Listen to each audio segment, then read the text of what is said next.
Modern psychology বা modern সাইকিয়াট্রির সাথে religious treatment, traditional ট্রিটমেন্টে অনেক সময় কিছু দ্বিমত দেখা যায় এবং ডেফিনিটলি একজন মুসলিম হিসেবে আমি অবশ্যই বিশ্বাস করি আল্লাহ জিন সৃষ্টি করেছেন, আল্লাহ মানুষ সৃষ্টি করেছেন এবং আজকে একটু সেনসিটিভ বিষয়ে কথা বলছি। দয়া করে একটু ঠান্ডা মাথায় আমরা জিনিসটা শুনবো। যদি আপনি আপনার মতামত জানাতে চান, অবশ্যই আপনি কমেন্টে জানাবেন। বাট চেষ্টা করব আমরা লজিক্যালি এবং রিলিজিয়াস পার্সপেক্টিভ থেকে, সায়েন্টিফিক ব্যাকগ্রাউন্ড থেকে জিনিসটা একটু ঠান্ডা মাথায় বোঝার জন্য। কারণ উত্তেজিত হয়ে যাওয়া বা জাস্ট কথা বলার জন্য কথা বলা কখনো সমাধান এনে দেয় না। আমার ১ম যে পয়েন্টটা আমি যদি বলতে চাই যে, আপনার যখন আসলেই আপনি বিষণ্ণ, আপনার যখন আসলে অনেক দুশ্চিন্তা হচ্ছে, আপনার যখন স্কিজোফ্রেনিয়ার মতো সিভিয়ার মেন্টাল ডিসঅর্ডার হচ্ছে, বাইপোলার ডিসঅর্ডার হচ্ছে বা লেটস সে আমরা যদি এইসব সিভিয়ার ডিসঅর্ডার বাদ দিয়ে এমনিতেই আমাদের লাইফে স্ট্রেস ক্রিয়েট করে যে সমস্যাগুলো, দাম্পত্য সমস্যা, দাম্পত্য কলহ বা বিয়ে হচ্ছে না বা সন্তান হচ্ছে না, আমাদের মুসলিমদের বা অন্যান্য ধর্মাবলম্বীদেরও কিছু ক্ষেত্রে একটা বিশ্বাস বা ট্র্যাডিশন থাকে যে আমরা চট করে এটা বিশ্বাস করি যে আমাকে কালো জাদু করা হয়েছে বা জিন পজেশন অথবা বদনজরের একটা ইফেক্ট আছে। অ্যাজ এ মুসলিম আমি আবারও বলছি, অবশ্যই এই কথাগুলো সত্যি। রুকাইয়া এটা ট্রিটমেন্টটা আছে, এটা সত্যি। হিজামা এটা ট্রিটমেন্টটা আছে, এটা সায়েন্টিফিক এভিডেন্সে বা ইসলামিক পার্সপেক্টিভে এটা সত্যি।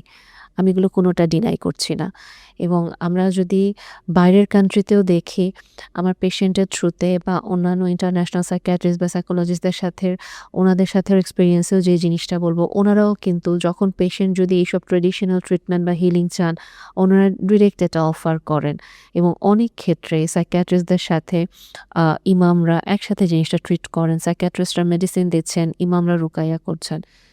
সো এখানে আমার কোনো দ্বিমত নাই, কোনো বিরোধ নাই। বাট আমার প্রবলেমটা যেই জায়গাটাতে আমার মনে হয় যে আমাদেরকে এখানে রিথিঙ্ক করা উচিত, যেই মুহূর্তে আমরা বায়াস হয়ে যাই, যেই মুহূর্তে আমরা শুধু বিশ্বাস করি যে এটা কমপ্লিটলি এটা জিনের কাজ, এটা কমপ্লিটলি এটা বদনজর, এটা কমপ্লিটলি এটা হিংসা বা এটা কমপ্লিটলি হচ্ছে আমাকে জাদু করা হয়েছে।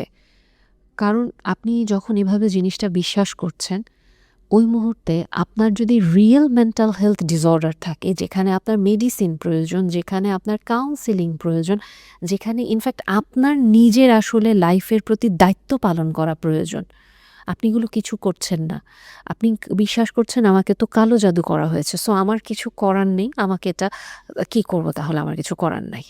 এই জিনিসটাই হয়। হয়তো আমরা রুকাইয়াটা একটু ফলো করার চেষ্টা করি, কিন্তু মোস্ট অফ দ্য কেসেসে আমি যেটা দেখি যে রুকাইয়াতে যে রিচুয়ালস ফলো করতে হয়, ওটাও আমরা আসলে দিন শেষে ফলো করি না প্রপারলি।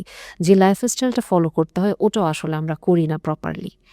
সো আল্টিমেটলি আপনি আপনার ট্রিটমেন্ট প্রয়োজন, আপনার মেডিসিন প্রয়োজন, আপনি ওটাও নিলেন না। আপনি এটা চাপাচ্ছেন যে ইসলামিক হিলিং বা আপনি ট্র্যাডিশনাল ইসলামিক যে ট্রিটমেন্ট প্রসেস ওখানে যেতে চাইছেন, ওটাও আপনি করলেন না।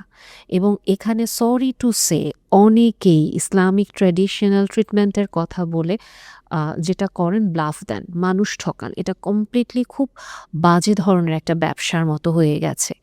আমি জানি আমি খুব সেনসিটিভ টপিক নিয়ে কথা বলছি, কিন্তু যখন আমি আসলেই মানুষকে সাফার করতে দেখছি এবং দেখছি যে মানুষগুলোর ওষুধ প্রয়োজন কিন্তু ওনারা নিচ্ছেন না, জীবনের দায়িত্ব নেওয়া প্রয়োজন, সিদ্ধান্ত নেওয়া প্রয়োজন, এটা নিচ্ছেন না, বরং মিস ইনফরমেশন ছড়াচ্ছেন। এর ফলে আসলে যে জিনিসটা হয়, যিনি আসলেই পেশেন্ট উনি সাফার করেন এবং পাশাপাশি অনেকেই ইসলামের প্রতি কোয়েশ্চেন তুলে ফেলেন যে ইসলাম এরকম আসলেই। কিন্তু আমরা যদি জিনিসটা একটু চিন্তা করে দেখি, আল্লাহ বলেছেন মানুষ সৃষ্টির শ্রেষ্ঠ জীব, তাই না? যদি আসলেই জিন এত পাওয়ারফুল হয়ে যায়, জিন আসলেই যদি অদৃশ্য থাকতে পারে, ওরা আমাদেরকে দেখতে পারে, ওরা যদি এত হাই স্ট্যান্ডার্ড হয়, তাহলে আল্লাহ কেন মানুষকে সৃষ্টির শ্রেষ্ঠ জীব বললেন? আমরা তো তাহলে শ্রেষ্ঠ হওয়ার কথা না। কারণ আমাকে যদি জিন পজেশন করে ফেলে বা আমাকে ব্ল্যাক ম্যাজিক করে ফেলে, দেন আমার কোনো কমপ্লিট কন্ট্রোল নাই তো তাইলে।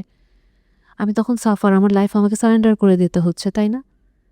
কোয়েশ্চেনটা এখানেই, মানুষ কেন তাহলে শ্রেষ্ঠ জীব? আমি কি আমার কোনো দায়িত্বের জায়গা মিস করে যাচ্ছি নাকি, হুইচ ইজ ভেরি ইম্পর্ট্যান্ট। এবং এই রেসপন্সিবিলিটির জায়গাটা বর্তমানে আমরা যারা শুধুমাত্র এই যে ইসলামিক ট্রিটমেন্টের দিকে আসতে চাই, এই রেসপন্সিবিলিটির জায়গাটা আমরা মিস করি। আমরা ওই দায়িত্বটা নিতে চাই না। এবং নবীজিকেও তো আসলে এরকম ক্ষতি করার চেষ্টা করা হয়েছে, তাই না? উনি কি সারেন্ডার করে ফেলেছিল যে আচ্ছা আমার উপর এরকম ব্ল্যাক ম্যাজিক হয়েছে, বা আমাকে এরকম বদনজর হয়েছে, বা এই জিনিসটা এরকম, বা উনি তো সাহাবীদেরকে বলেছে সারেন্ডার করে ফেলো, বদনজর হয়েছে, আর কি করবা? প্রসেসটা কি ছিল? এবং এখানে অনেক ক্ষেত্রে বর্তমানে আমি অনেক মুসলিম স্কলারকে দেখেছি, ওনারা খুব সুন্দরভাবে বলছেন এটা মেন্টাল হেলথ প্রবলেম, আপনার উচিত ট্রিটমেন্ট নেওয়া, ওষুধ নেওয়া, আপনার উচিত কাউন্সেলিংয়ে বসা। বাট আমরা ওটা নিতে প্রস্তুত না। আমরা যে সিম্পলি বলছি যে নামাজ পড়ো সব ঠিক হয়ে যাবে। আমি এই টপিকটা নিয়ে বারবার কথা বলবো, কারণ এটা যদি এরকমই হতো যে নামাজ পড়ো সব ঠিক হয়ে যাবে, তাহলে আল্লাহ আমাদেরকে মানে নবীজির মাধ্যমে কেন দোয়া শিখিয়েছেন? কেন নবীজি আমাদেরকে বিষণ্ণতা, দুশ্চিন্তা, অলসতা অথবা হচ্ছে যে কোনো রকমের মানসিক চাপ এগুলো থেকে মুক্তির দোয়া শিখিয়েছেন, এবং এটাকে আমরা মাসনুন দোয়া হিসেবে সকালে পড়ছি, সন্ধ্যায় পড়ছি কেন? যদি আসলেই ডিপ্রেশন না থাকে তাহলে সূরা আদ-দুহা কেন এটা ডিরেক্টলি নবীজিকে কাউন্সেলিং এর জন্য এটা কাইন্ড অফ আল্লাহ এই সূরা নাজিল করে দিলেন কেন? এবং আমাকে তাহলে আরেকটু যদি আমি বলি যে নবীজি নিজেও তো অনেক সময় খুব সুন্দরভাবে মানুষের কষ্টগুলোর কথা শুনেছেন, উনি সমাধান দিয়েছেন, এবং সবচেয়ে যে জিনিসটা অ্যাজ এ মুসলিম আমাদেরকে তো রেসপন্সিবিলিটি নিতে হবে। আমি না অনেক ক্ষেত্রে দেখেছি, ডেফিনিটলি আমি এটা বিশ্বাস করি, আমি আবারও বলছি কালো জাদু আছে, বদনজর আছে, এগুলো আছে, আমি বিশ্বাস করি। এবং আসলে ব্ল্যাক ম্যাজিক করা হয় বা জিন পজেশন এগুলো আছে। কিন্তু অনেক ক্ষেত্রে আমি দেখেছি যে একজন মুসলিম উনি প্রপার যে দায়িত্ব নেয়ার কথা, উনার কাইন্ড অফ হয়তো বিয়ে হচ্ছে না, বিয়ের জন্য ওনার যে দায়িত্বটা নেয়ার কথা ফ্যামিলি থেকে ছেলে বা মেয়ে যে খোঁজা উচিত, অথবা উনি যে স্ট্যান্ডার্ডটা সেট করে রেখেছে ওটা আনহেলদি স্ট্যান্ডার্ড, ওনার নিজের ব্যক্তিত্বের গড়ন নিয়ে কাজ করা উচিত, এগুলো নিয়ে উনি কাজ করবেন না। ওনার ফ্যামিলি থেকে পাত্র বা পাত্রী খুঁজবেন না, ওনার স্ট্যান্ডার্ড উনি ঠিক করবেন না, নিজেকে নিয়ে কাজ করবেন না, বাট কন্টিনিউয়াসলি উনি বলছেন যে আমার বিয়ে বন্ধ করে রাখা হয়েছে। এবং ওই অনুযায়ী উনি কোনো ট্রিটমেন্টও নেবেন না, না কাউন্সেলিংয়ে আসবেন, না উনি অন্য কোনো ট্র্যাডিশনাল ট্রিটমেন্টে যাবেন, কিছুই নেবেন না। জাস্ট উনি এখানে কালো জাদু বা হচ্ছে গিয়ে বদনজর বা এগুলোকে ব্লেম করে বসে আছে। এটা তো ইসলাম অ্যাকচুয়ালি প্রিচ করে না, এটা তো ইসলাম বলে না। আপনাকে তো মুসলিম হিসেবে প্রোডাক্টিভ হতে হবে, দায়িত্ব নিতে হবে। আপনি বলছেন যে আপনার শরীর অনেক খারাপ, আপনি বলছেন যে আপনাকে কালো জাদু করা হয়েছে বা সামথিং লাইক দ্যাট, আপনি বলছেন যে আপনার এই যে দাম্পত্যে সমস্যা, দিব্যি দেখতে পাচ্ছি যে আপনি অসম্ভব অ্যাগ্রেসিভ অ্যারোগেন্ট একজন মানুষ, দিব্যি দেখতে পাচ্ছি যে আপনি অসম্ভব রকম ইনকনসিডারেট একজন মানুষ, এবং আপনি এগুলো কিছু ঠিক করতে রাজি না, কিন্তু আপনি এই দোষারোপটা করতে রাজি। আপনি অনবরত হুজুরদের কাছে যাচ্ছেন, আমি কাউকে ছোট করছি না, আপনি জাস্ট মানে আপনি যে ঠকে যাচ্ছেন, আপনাকে নিয়ে ব্যবসা করা হচ্ছে, কিছু ক্ষেত্রে এটা আপনি হয়তো ধরতে পারছেন না।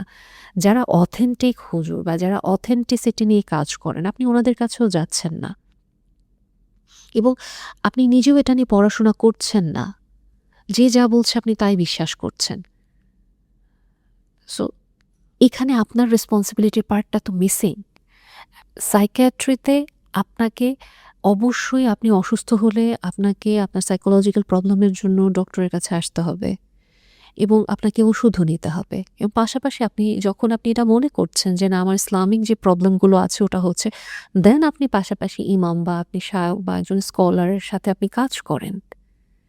এবং এখানে আরেকটা জিনিস দেখেন, এই যে তালবিনা যেটা আমরা বলি, এটা আমি সবসময় বলি যে তালবিনার ভিতরে আমরা যদি এটার কম্পোনেন্টগুলোকে অ্যানালাইসিস করি, প্রত্যেকটা ক্ষেত্রে আমরা দেখব যেটা সেরোটোনিন লেভেল বিল্ড করছে, আমাদের ডিপ্রেশন বিট করতে হেল্প করছে, পোস্টপার্টাম ফেজ একটা মাকে খেতে বলছে নবীজি, এবং এটা উনি বলেছেন যে ডিপ্রেশনের সময়ও খেতে। সো আলটিমেটলি যদি এই যে মেডিসিন বা খাবার যদি হেল্প না করতো তাহলে এটা কেন খেতে বলতো? সো এইখানেই পয়েন্টগুলা, যে আমরা না অ্যাজ এ মুসলিম কিছু ক্ষেত্রে আমরা আসলে ইসলাম আমাদেরকে যেটা বলে, আমরা আমাদের নিজেদের সুবিধার জন্য এটাকে আমাদের অসম্ভব জেদের কারণে, আমাদের ভুল ব্যাখ্যার কারণে আমরা জিনিসটাকে অদ্ভুত রকম একটা অবস্থায় নিয়ে যেয়ে আমাদের সাফারিংসটাকে বাড়িয়ে ফেলছি। অসম্ভব কষ্ট হয় যখন আমি দেখি যে মানে অবশ্যই আমি আবারও বলছি এটা বিশ্বাস করি। কিন্তু আমরা জাস্ট ব্লান্টলি বলে দেই যে bipolar mood disorder বলে কোনো ডিসঅর্ডার নেই। schizophrenia বলে এগুলা কিছু নেই। এগুলো পুরোপুরি মানে মানে জিন বা হচ্ছে ব্লাক ম্যাজিক বা এগুলার ইফেক্ট। ডেফিনিটলি এগুলোর ইফেক্ট এরকম হতে পারে। বাট আমরা তো এই ডিসঅর্ডার গুলোকে পুরোপুরি বাদ দিয়ে দিতে পারি না। যেখানে আজকাল স্কলাররা সুন্দরভাবে এগুলোকে অ্যাকনলেজ করছেন। এবং এই জিনিসটাই আমি একটু রেসপেক্টফুলি রিকনসিডার করতে বলবো। কারণ আমার কাছে খুব খারাপ লাগে যখন টিনেজাররা এসে বলেন যে ইসলাম এরকম কেন? ইসলামকে নিয়ে কোয়েশ্চেন করে। কারণ এখানে ওদের ধারণাটা বা অভিজ্ঞতাটা খুব একটা সুখকর না। এবং ওরা ইসলামকে কোয়েশ্চেন করছে, ইসলাম ছেড়ে দিতে ওরা আরও ইন্সপায়ার হয়ে যাচ্ছে। কারণ পশ্চিমা সাইকোলজি এখানে তখন আরও কাজ করছে। সো প্রপার ইসলাম কখনো এভাবে করে চিন্তা করে না। নবীজি ইনফ্যাক্ট নিজে এভাবে চিন্তা করেনি। ওনার লাইফ স্টোরি আমরা অ্যানালাইসিস করলেই দেখতে পারবো। সো সাইকিয়াট্রি এবং ইসলাম আমরা পরস্পরের মুখোমুখি দাঁড় না করাই। আপনাকে অবশ্যই একটা প্রপার হেলদি ট্রিটমেন্টে ভারসাম্য মেনটেন করে আসতে হবে। সবচেয়ে বড় কথা আপনার নিজেকে অ্যাকাউন্টেবিলিটি নিতে হবে ট্রিটমেন্টের জন্য। যে অ্যাকাউন্টেবিলিটিটা আমরা মেন্টাল হেলথের জন্য মোস্ট অফ দ্য কেসে নিতে প্রস্তুত থাকি না।